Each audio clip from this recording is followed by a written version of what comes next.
बड़ी खबर उत्तर प्रदेश के आजमगढ़ जिले से, जहां बैंक खाते की जांच और मॉनिटरिंग न करने का गंभीर परिणाम एक बुजुर्ग को तब भुगतना पड़ा जब पासबुक अपडेट कराने पर उन्हें पता चला कि उनके खाते में जमा 6,50,000 रुपया गायब हो चुका है। पीड़ित द्वारा तत्काल साइबर सेल में शिकायत करने पर पुलिस ने त्वरित कार्रवाई करते हुए पूरी राशि सुरक्षित वापस करा दी। मामले में बैंक कर्मचारियों की मिलीभगत की आशंका जताई जा रही है, जिस पर जांच जारी है। बता दें कि कप्तानगंज थाना क्षेत्र के व्यवहारा गांव निवासी पुनवासी विश्वकर्मा ने इस साइबर धोखाधड़ी की शिकायत दर्ज कराई थी। वे लंबे समय से अपने बैंक खाते का उपयोग नहीं कर रहे थे और न ही किसी ऑनलाइन लेन देन की प्रक्रिया में ही शामिल थे, न ही किसी ऑनलाइन लेन देन में सक्रिय थे। हाल ही में जब वे पासबुक अपडेट कराने बैंक पहुंचे तो खाते में बैलेंस शून्य देखकर उनके होश उड़ गए।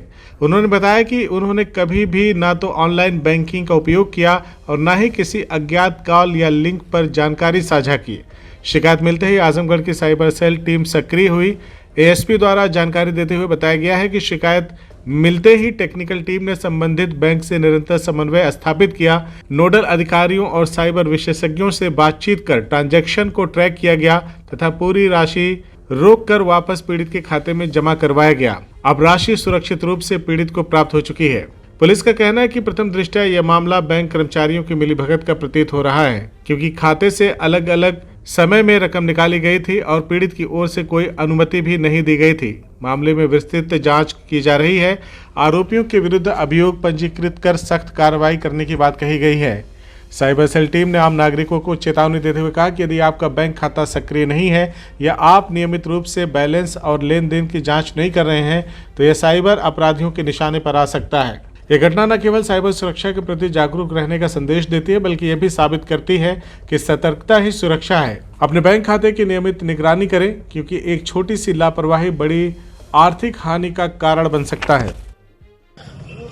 एक शिकायत प्राप्त हुई थी, शिकायत प्रकोष्ठ के माध्यम से कि एक व्यक्ति आए, उन्होंने बताया कि जब वो अपना पासबुक अपडेट कराने गए तो बैंक ने बताया कि आपके खाते से कई दिनों में पैसा निकाला जा चुका है, इस समय खाते में पैसा है नहीं। उन्होंने कहा कि मैंने कभी पैसा नहीं निकाला अपना। फिर इस बात पे साइबर सेल को, आजमगढ़ की जो साइबर सेल है उसको मैटर जांच के लिए भेजा गया था। जब बैंक को ये ज्ञात हुआ कि अब साइबर सेल में शिकायत हो गई है तो उन्होंने फिर उसमें जो पैसे निकाले गए थे वो वापस कराए और विस्तृत जांच के लिए उन्होंने अपनी जांच प्रक्रिया शुरू कर दी है कि पैसे किसने निकाले और किस तरीके से निकाले गए। साइबर सेल को ये बताया गया है कि ये भी जांच करें कि क्या उक्त बैंक में और लोगों के साथ भी ऐसी धोखाधड़ी हुई है कि जो लोग अपना खाता लगातार नहीं देख रहे थे उनके खाते से पैसे निकाल लिए गए, और अगर है इसमें तो जांच करके उसमें अभियोग पंजीकरण की कार्रवाई की जाएगी। सर, ये कौन लोग पैसा नहीं, बैंक वाले थे या कोई और? ये जांच में ही पता चलेगा पैसा किसने निकाला था, पर प्रथम दृष्टया इसमें बैंक कर्मियों की सहभागिता लगती है। लगातार सर साइबर सेल इस पे काम करता है, लेकिन लगाम नहीं लग पाती, आखिर क्या कारण है सर? उसमें जैसे मेन कारण उसका ये है कि जागरूकता का अभाव है लोगों में। जैसे इस वर्तमान पीड़ित जो हम लोग के साथ ही खड़े हैं, अब इन्होंने कई लगभग साल भर अपना खाता ही नहीं चेक किया, तो समय समय पर अपना खाता अगर आप इसमें ट्रांजैक्शन नहीं करते हैं तो बैंक कर्मी भी कभी कभी आपराधिक संलिप्तता में आ जाते हैं और फिर उसके साथ पैसा निकालने का और पैसा ट्रांसफर करने का खतरा बना रहता है। इसलिए अपना खाता समय समय पर चेक करना चाहिए, और बैंक भी इसमें बताती है कि आप कुछ ट्रांजैक्शन करते रहिए, नहीं तो खाता नॉन ऑपरेटिव हो जाता है।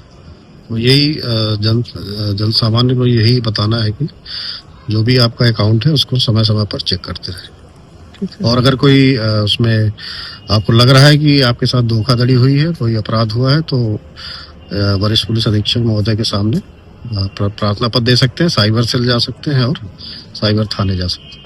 CIB इंडिया न्यूज की सभी खबरों को देखने के लिए लाल रंग की बटन को दबाकर चैनल को सब्सक्राइब जरूर करें, घंटी जरूर दबाएं ताकि हमारी सभी खबरों के नोटिफिकेशंस आप तक पहुंचते रहें।